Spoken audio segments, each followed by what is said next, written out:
11:25 p.m. Central Daylight Time, a severe thunderstorm was located near Nacona, moving east at 40 miles per hour. Hazard, golf ball size hail and 65 miles per hour wind gusts. Source, radar indicated. Impact, people and animals outdoors will be injured. Expect hail damage to roofs, siding, windows, and vehicles. Expect wind damage to roofs, siding, and trees.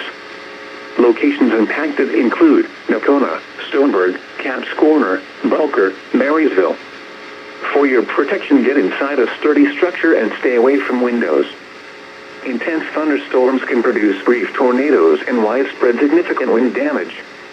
Although a tornado is not immediately likely, it is best to move to an interior room on the lowest floor of a building. The storm may cause serious injury and significant property damage.